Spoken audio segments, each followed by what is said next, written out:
Olá, turma de Mecânica dos Fluidos. Nessa aula, abordaremos o assunto de estática, a parte teórica, para que no nosso encontro síncrono tratemos de resoluções de exercícios acerca desse tema. Seguindo o nosso cronograma, falaremos das forças hidrostáticas sobre superfícies submersas, superfícies planas e superfícies curvas no qual o fluido pode exercer influência, ou seja, uma força sobre aquela superfície. Esse assunto, ele aborda, principalmente estruturas planas ou curvas, como já dito, imersas num fluido em repouso. E para isso, para estudar esta situação, é necessário que a gente conheça a força resultante da ação do fluido sobre aquela superfície.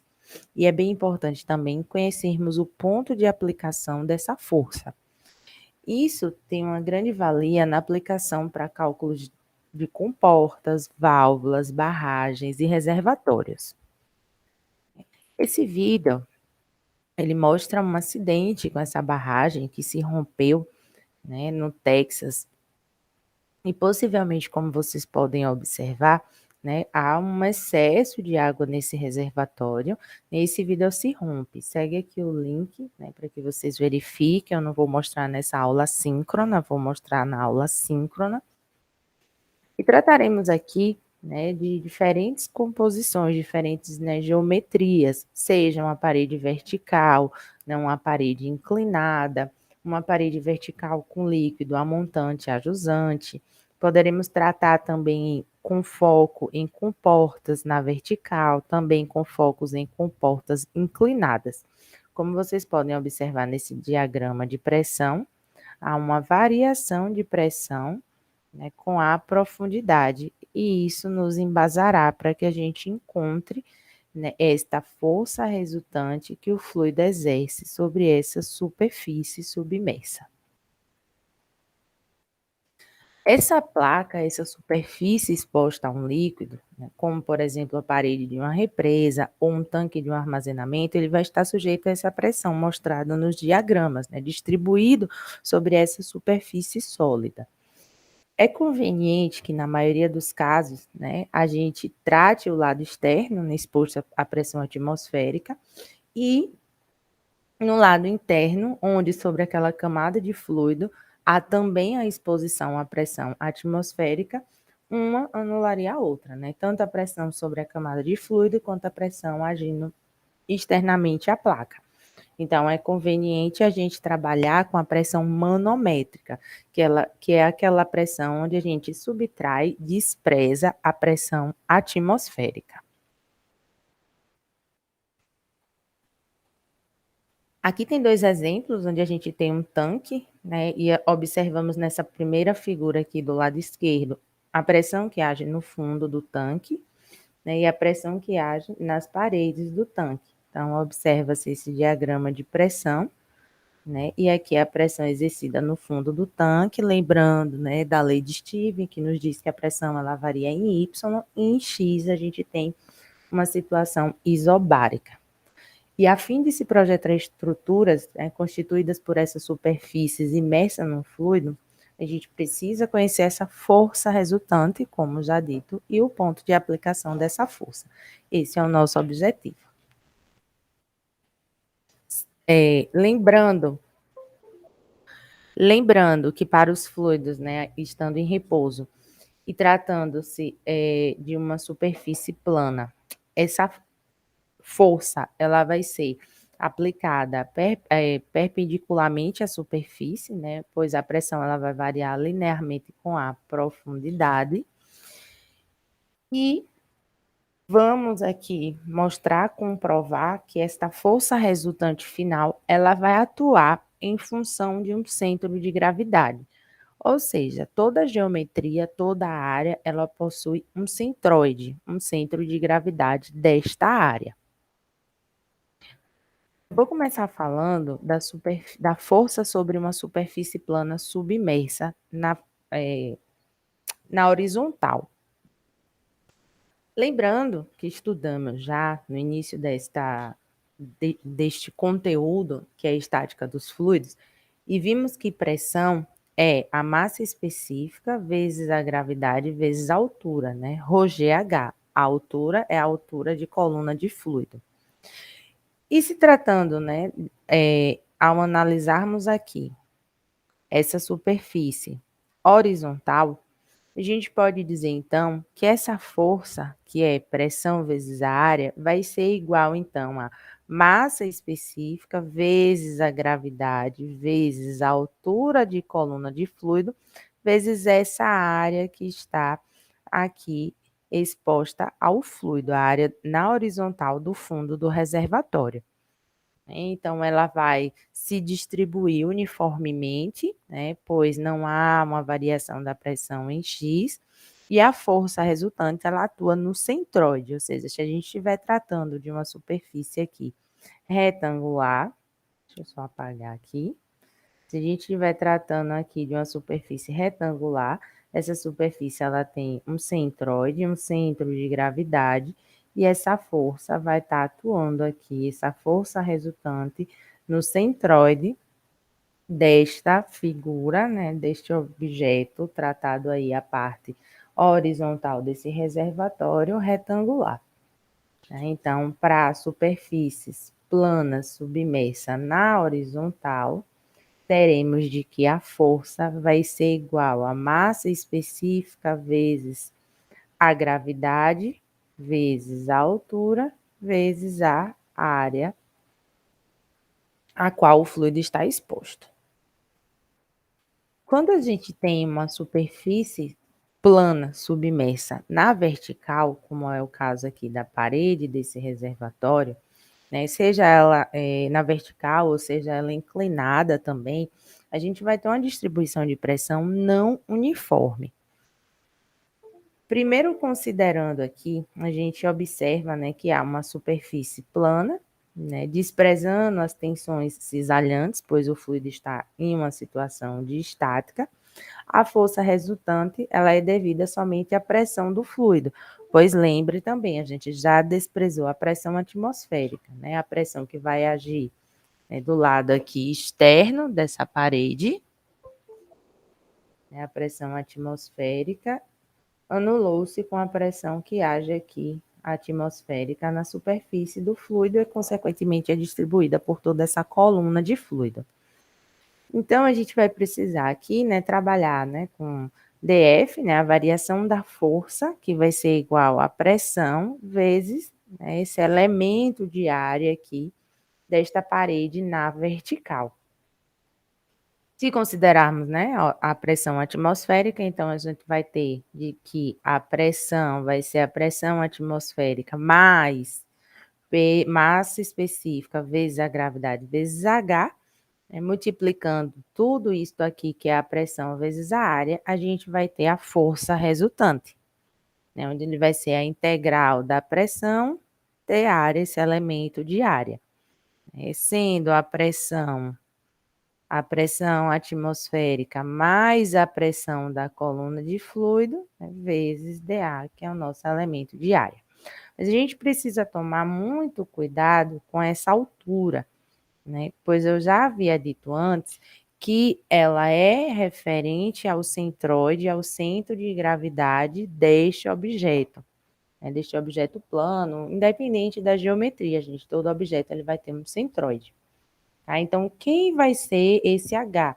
Né? É a altura de lâmina de fluido que a gente tem acima do centroide. Vamos supor que a gente tem aqui uma parede, né, retangular. Então, esse retângulo ele vai ter aqui um centro de gravidade, né? E essa altura vai ser a distância desse centro de gravidade até a lâmina de fluido. A altura que a gente deve considerar para calcular essa força resultante. Por que isso? Se a gente observa aqui a gente tem uma superfície inclinada, mas isso é válido para a superfície inclinada ou para superfícies na vertical. Se a gente tem essa superfície aqui, que é uma placa, observem aqui na imagem que eu estou circulando essa placa de vermelho, ela está totalmente submersa, Então, em um determinado ponto, né, uma altura que é HI, a gente vai ter que a pressão desse ponto I vai ser a pressão atmosférica mais o peso específico vezes a gravidade vezes HI. Então, observe que a gente vai fazer a mesma consideração de que força vai ser essa pressão, né, vezes dA integral aqui de pressão dA, né, e substituindo aqui essa pressão, a gente tem a nossa força resultante. Mas já adianto, né, que a gente vai simplificar isso, né, que a gente tem a distribuição de pressão nesse volume, né, a pressão aí em um determinado ponto P, onde vai ser a pressão mais a pressão atmosférica mais a pressão de coluna de fluido, para que a gente chegue na nossa força resultante, né, integral de P dA. Se essa superfície for inclinada, né, vale lembrar que a gente vai usar as regras trigonométricas, né, o seno, o cosseno, por quê? Lembre, Steven disse que a pressão varia em Y. Então, não importa se essa superfície está inclinada ou não, a distância desse centro de gravidade, né, perdão, deixa eu só... Okay. A distância desse centroide, desse centro de gravidade até a superfície de fluido tem que ser na vertical. Então, aquele nosso H, que eu disse que é a distância do centroide até a superfície de fluido, né, vai ser aí o seno desse ângulo formado entre a lâmina de fluido, né, e a placa que está inclinada, vezes Y. Então, essa aqui será a nossa altura, Y vezes o seno do ângulo. Rearranjando matematicamente isso daqui, com uma pressão atmosférica, ela vai ser uma constante, né? Ela vai sair da integral, né? Então, a gente vai ficar com a pressão atmosférica integral aí da área dA, mais massa específica, gravidade, seno do ângulo, a integral, né, da área aí, e YdA, né? Pois o Y aqui, né, ele vai depender, né, desse elemento de área, né? Já que ele depende aí da área, do formato, do centro de gravidade aí desse objeto. E isto daqui, integral de YdA, é o primeiro momento da área, né? Que vocês já viram outra disciplina, se não, né, vão também ver em mecânica dos solos com muito mais aprofundamento. E o primeiro momento da área, né, nada mais é do que essas coordenadas do centro geométrico dessa superfície, né, em x, em y, em z. Lembrando que a gente vai estar tratando aqui do eixo y.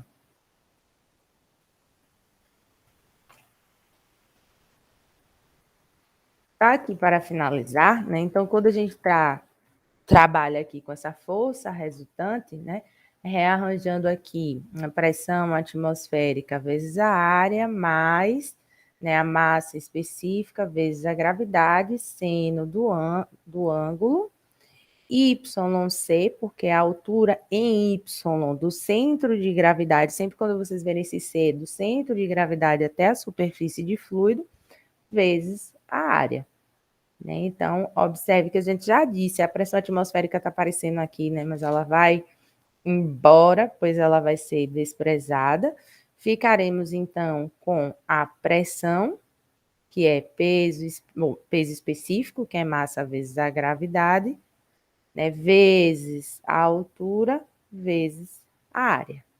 Né? Então, aqui é pressão vezes a área, e a gente vai precisar conhecer, né, todo esse centroide, esse centro geométrico da superfície, justamente para quantificar, né, verificar qual é a distância desse centro geométrico, desse centro de gravidade até a lâmina de fluido.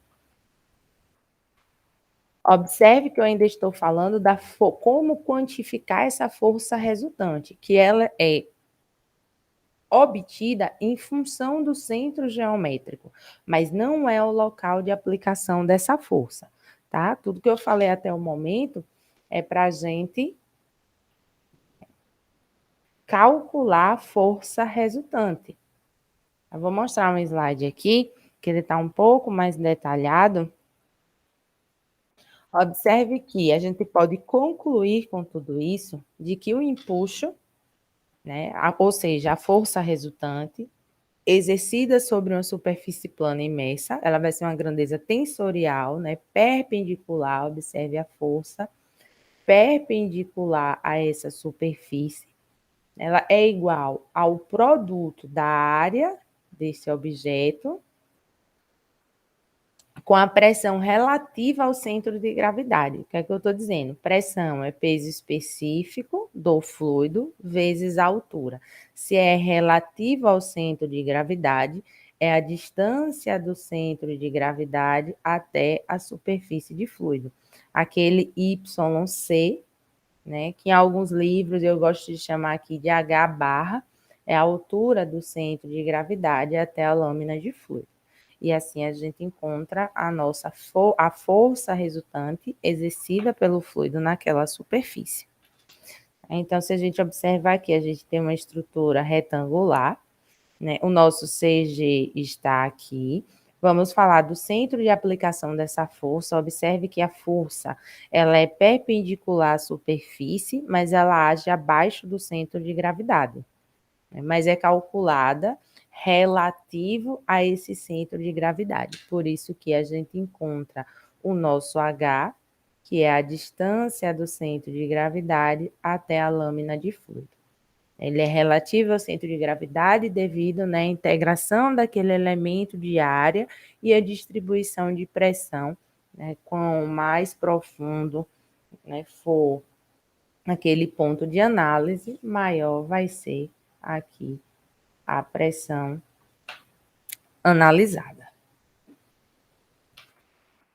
Se essa superfície está inclinada, né, então a gente tem aqui essa superfície inclinada, o que a gente vai ter, né, do centro de gravidade, por exemplo, até a superfície de fluido, é um valor que a gente vai conhecer, um valor inclinado, né? E lembrando que, para que a gente calcule a nossa força, é importante a gente encontrar o nosso H barra, né, ou YC, que é na vertical. Então, a única diferença, gente, é que a gente vai ter que usar as regras aí do seno, né, do cosseno. Então, muitas vezes é conveniente a gente traçar um eixo Y, né, paralelo, que a gente vai chamar aqui de Y barra, né, YP, para que a gente encontre a linha de ação dessa força. E assim, aplique as nossas regras trigonométricas para obter o nosso H barra e assim encontrar a força resultante. Não é nenhum bicho de sete cabeças quando ela está inclinada, mas precisa de um pouco mais de atenção. De atenção, porque a gente vai precisar traçar esses eixos Y paralelo à placa, que está inclinada, formando ali um ângulo, para depois encontrarmos os nossos valores na vertical.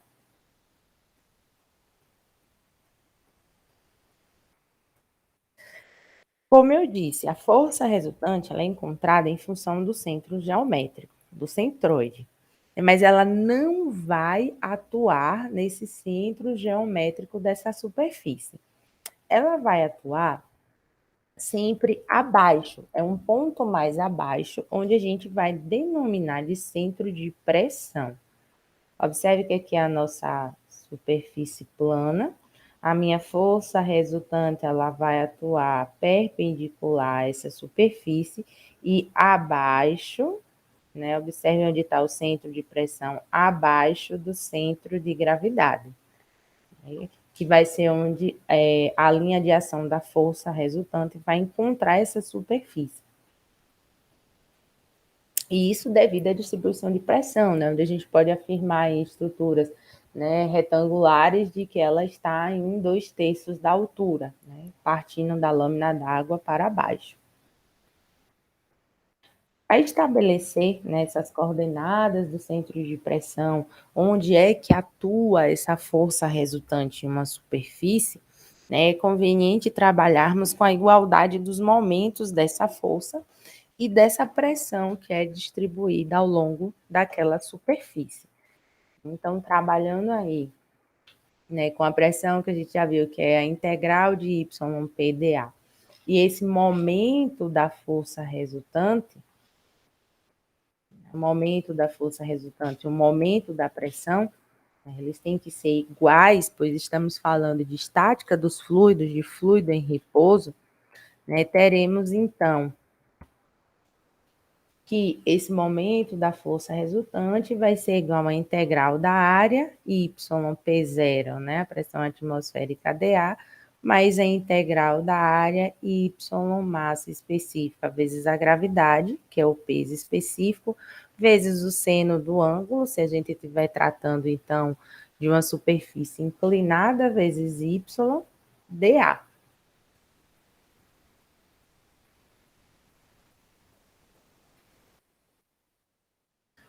E resolvendo aí matematicamente, mais uma vez, né, a nossa integral, onde observamos aqui o que é que vai ser, né, uma constante e sai da área. Nossa pressão atmosférica é uma constante, o nosso peso e o nosso seno do ângulo também. A gente tem aqui o momento de inércia, né, dessa área da superfície em relação ao eixo X. Então, isso é tabelado, certo, pessoal? Essa linha de ação ela é encontrada aí através do teorema dos eixos paralelos, né, onde a gente pode transladar esse momento de inércia da área para um eixo que passa pelo centroide e assim utilizar essas tabelas de momento. Essas tabelas são conhecidas, onde a gente vai encontrar o momento de cada geometria. Eu vou mostrar aqui alguns exemplos, né, do retângulo. Então, vocês devem ter acesso a essas tabelas aí durante as provas, né, onde vocês vão precisar calcular o centroide, né, em Y, onde vocês vão precisar calcular esses momentos de inércia, as áreas. Então, vocês vão ter acesso aí a essas tabelas de diferentes geometrias, seja um círculo, um trapezoide, um, uma elipse, uma semielipse, uma seção parabólica, um semicírculo. Então, observe que está disponível aí essas tabelas de centroide, de momento de inércia, né? Pois, para que a gente encontre essa linha de ação aqui dessa força, né, o ponto de aplicação dessa força, a gente vai precisar desse momento de inércia. Então, o momento aí da força, né, vai ser igual à pressão atmosférica vezes o Y do CG, também chamado de H barra, vezes a área, mais a massa específica, vezes a gravidade, vezes o seno do ângulo, o momento de inércia, né, vezes o momento de inércia, mais a área e o Y CG ao quadrado. Né? Só rearranjando aí matematicamente esses termos, a gente fica aí com uma equação, né, bem mais simples, né, que é o nosso y', que é o centro de aplicação da força, será o y do centroide, né, o h barra, mais o momento de inércia dividido pelo y do centroide, vezes a área. Assim, a gente vai conseguir encontrar a localização, né, desse centro de aplicação da força que está abaixo do centro de gravidade. O que é que eu estou dizendo que a gente vai encontrar? Esse Y' aqui, ó, né, que é a localização do centro de pressão, vai ser sempre abaixo do centro de gravidade. Por isso que a gente soma o centro de gravidade, né, a distância do CG até a lâmina de fluido, que é o H barra, né, mais aí o Y, o momento de inércia dividido pela área vezes o H barra. Então, essa localização, essa posição do centro de pressão, né, distante da lâmina d'água até este ponto, ela vai ser determinada através do teorema dos momentos, ou seja, o momento resultante em relação à interseção zero, né, o teorema lá dos momentos, igualando-se ao momento das forças elementares, ou seja, as forças de pressão atuando naquela superfície.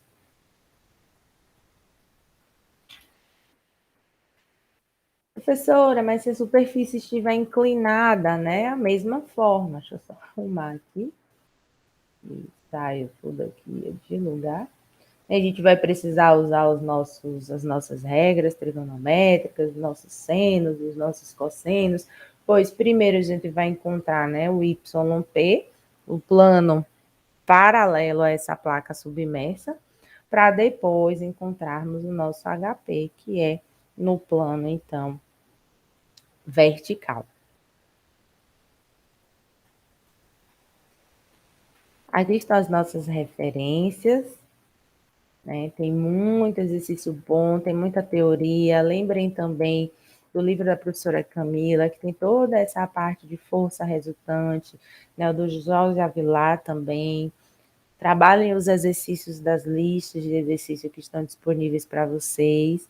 E na próxima aula, no nosso encontro síncrono, eu vou fazer uma revisão desse conteúdo, da parte teórica, e iremos abordar, fazer bastante exercício com diferentes geometrias. Eu vou deixar a parte curva, né, para a parte teórica de curvas, para a gente ver também em sala, mas a gente vai fazer bastante exercício, plana, inclinada, na vertical, na horizontal. Então, é bem válido que vocês vejam esse vídeo antes da nossa aula, para que essa parte teórica ela fique mais fixada e a gente consiga resolver mais exercícios em sala. Até mais, turma!